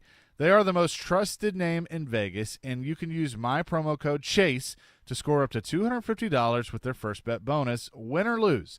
They will match your first bet up to $250 simply by using the promo code CHASE. Who will win the division this year? Can Tennessee do it? Who is your pick for MVP? And which team will win it all in February? Don't sit on the sidelines. Win money this season with Superbook Sports. Download that Superbook Tennessee app or visit superbook.com to place your wagers today. Football, a $250 first bet bonus, and the Chase promo code will make you do your own touchdown dance this season with Superbook Sports. Visit superbook.com for terms and conditions. Gambling problem? Call 1-800-889-9789. Are you drowning in credit card debt? Want to get cash out of your home's equity? Loan Pronto can do it now in less than a week. Hey, Willie Donick here. That's right. Loan Pronto's Equity Express line of credit just got even faster. You can get $50,000, $100,000, even $200,000 in as little as 5 days. You don't even have to touch your primary mortgage. You can keep that 3% rate intact. Get just the money you need and pay off all those credit cards or get that home improvement project started. With this revolutionary program, you can access up to 90% of your home's value, and in most cases, there's no appraisal. Stop paying insane interest rates to the credit card companies and get tens or even hundreds of thousands of dollars in cash in as little as 5 days. Call Loan Pronto now for the even faster Equity Express line. 615-499-5780. That's 615-499-5780 or go to loanpronto.com. 615-499-5780. Equal Housing Lender, NMLS 1661781, subject to lender approval.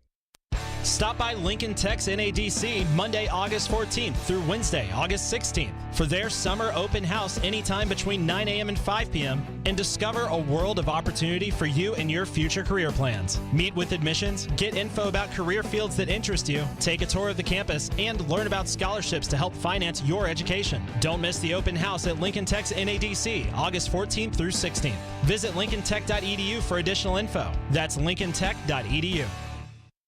Hey home buyers, TJ Anderson here. 6326 Patton Avenue is a new construction home in Nashville's Charlotte Park neighborhood. It offers 4 bedrooms, 3 baths, and nearly 2,500 square feet. Features include a 2-car garage, custom walk-in shower, and a private backyard that's fully fenced. Text the number 2 to 615-420-2377 for pricing and info. Want your home on the radio? Google TJ Anderson Homes and see why we are referred by clients so often. TJ Anderson Homes at Benchmark Realty. Office number 615-432-2919. Harmon Energy is your one-stop petroleum solution across all of Tennessee, offering turnkey petroleum solutions for professionals in major industries, serving trucking fleets, construction companies, industrial plants, and more. Whether a large corporation or owner-operator, Harmon Energy has your diesel fuel, lubricant, DEF, and equipment needs. No matter how you're getting there, start with Parman. Visit ParmanEnergy.com for more info. Your Tennessee petroleum solution, providing totally outrageous customer service. So you're in the middle of a kitchen update, and you can't tell if that's a faucet stem or a flange. With the Home Depot app, doing doesn't miss a beat. It'll find what you need in a snap, and it'll show you how to find it in store with a tap. Or get it delivered free. For doing that doesn't stop, download the Home Depot app. It's made for doing. Hey, do you need to listen on the go? Download the Game Nashville app from your app store today, and you can listen to us anywhere in the world. It's that simple. What an age we live in. Chase McCabe on 102.5 and 106.3 The Game.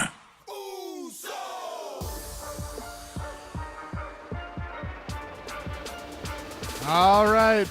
Back here, 102.5, 106.3 The Game.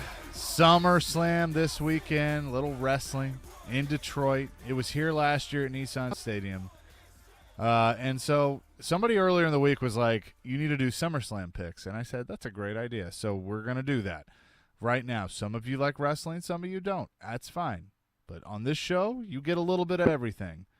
So that's what we're going to do. I'm intrigued by the card. Obviously, the big match that everybody's going to be paying attention to is Roman Reigns defending the title against his cousin Jey Uso, and in a tribal combat match with tribal combat rules. I'll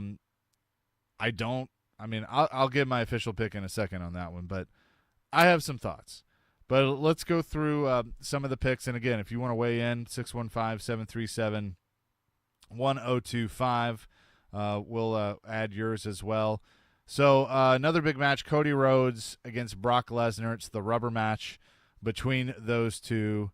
I think Cody gets the win. I think Cody needs the win in this. You know, Brock, they've done everything they need to do with Brock to this point. But, you know, they've done this whole finish the story thing with Cody, and they've kept this going with Brock and really done a nice job of telling a story. But ultimately, I think it's time to close it out, and I think Cody gets the win. So I like Cody Rhodes there. The World Heavyweight Championship, Seth Rollins and Finn Balor. This is one that I could really see going a lot of different ways. If I'm writing the story, I have Balor win, and then I have Priest cash in Money in the Bank and turn on Balor and then win the title. And then you have a new champion. You set up the rivalry with Balor, and then you can do something else with Seth.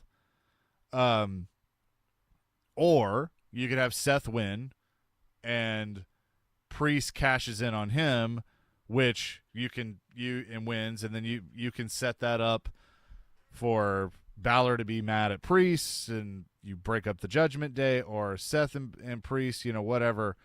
There's a lot of different ways it can go. But so what I think is going to happen is I think Balor wins, and I think Priest cashes in. That's my official pick.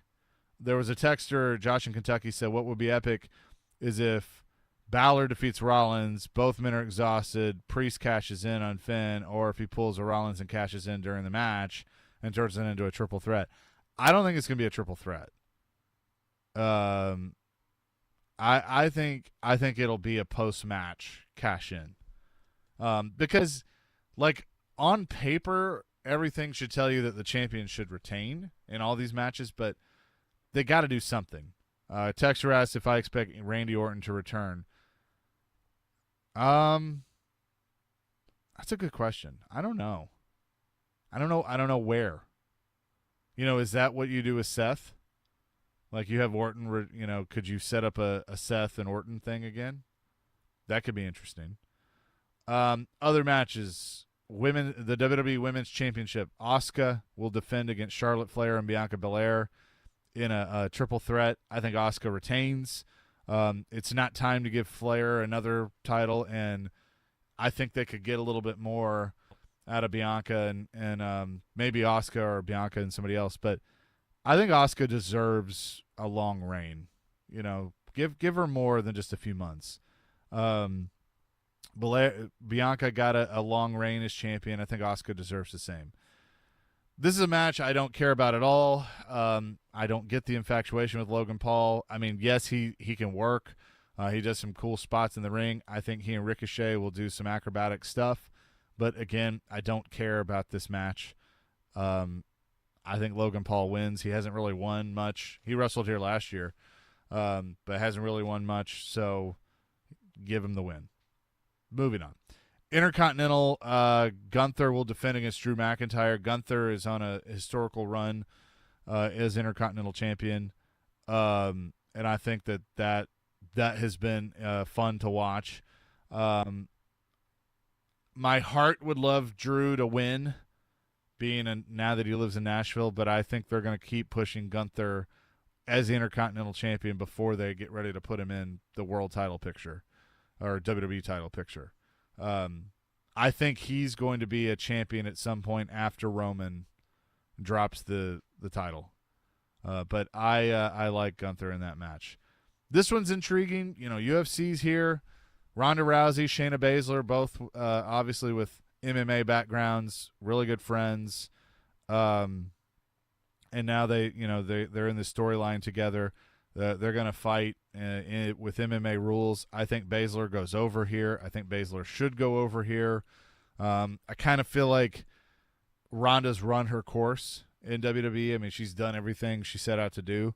And it's time to put Baszler more in the spotlight. I like Shayna Baszler. So I would expect because I think Ronda's about to be off TV for a while. Put Baszler over, and I think that's going to happen. A match of intrigue, the SummerSlam Battle Royal. LA Knight is in this. I think LA Knight's going to win it, but I need them to figure out what they want to do with LA Knight, because this guy is over more than anyone I've seen in a long time, and they don't seem to know where they want to take this. And I can't decide if that's by design and they're doing the long play and they really do know where they want to take it, or they're just figuring it out as they go. But it's time for LA Knight to be a main event guy, because I think he can be a main event guy. Yeah, that's right. Good job, Nick. He can get the crowd into it. He's got the charisma. I mean, his mic skills at times remind me of The Rock. Like he's that good on it. And he's good in the ring too. I mean, he's been doing this a while. I saw a picture floating around on the internet that early in his early career in the Indies, Paul Bearer, Percy Pringle managed him. Like, that's how long he's been around. He deserves a big shot. So I hope he wins the Battle Royal. Now to the main event. Roman Reigns, Jey Uso. They continue to do an amazing job telling this story with Roman Reigns. And now with, big main event Jey to set this up. And they got you believe. The thing that they've done through this whole reign with Roman is they got you believing that he's going to lose, even though he's not. Like, they have you believing that Jey is going to dethrone his cousin and that Jey is going to win the title. He's not. But they've done such a good job telling the story that you think that there's actually a chance. I think Roman wins. I think it's going to be a really good match. As for people asking and throwing around and hoping Does The Rock get involved, and do they set up WrestleMania? I'm not going to believe that until it actually happens. I don't think it's going to happen. So imagine putting Rikishi in the mix. Well, that I could see. Like, I think Rikishi could get in the mix. I think Solo could turn on Roman, but it's still, Roman still wins. I mean, there's a lot of places this could go, but I just don't think it's going to be The Rock. Imagine like a family, like, I don't know, some sort of like family small Royal Rumble, if you know what I'm trying to get at. That'd be interesting. Matthew from Jolton says, LA Knight is the main reason I started watching wrestling again, or WWE again. Another texter says, more wrestling talk, boys. This is fantastic. LA Knight needs to be a main event guy. He is fantastic. Let me talk to you. I love that. Those need to be permanent drops. Thank you so much for finding those. You got it. Ronnie says, dang, he's talking it up, and now I want to watch wrestling again for the first time in 20 years. Check it out on Peacock. It's fun. Trying to find – there was some stuff earlier that people had texted in, and I wanted to make sure I got to it. Let's see. I will say wrestling, for me being in my mid-20s, it was kind of it was a family thing for me. My grandfather was a professional wrestler, so seeing this kind of come to last year come to Nashville and getting to go to SummerSlam, I'm excited to watch it on Peacock this year. This should be something that'll be eye-catching, let's put it that way, especially with LA Knight in the fold. Yeah. Josh in Kentucky says, Jay brought up the Elders the other week. Could The Rock and Rikishi be part of the Elders? I mean, I think they would be, for sure. Real quick, UFC in town. Give some picks out from Music City Bets. He likes Jeremiah Wall's money line, Tanner Bozer by TKO, Suarez by submission. The Dustin Jacoby fight does not go the distance. And then in the main event, that does not go to the distance between Corey Sandhagen and Rob Font. And Sandhagen a heavy favorite on Superbook at -350. That will do it for us. Have a fantastic weekend, but don't go anywhere. Caroline, Willie, and D. Mace, they are next. 102.5, 106.3 The Game.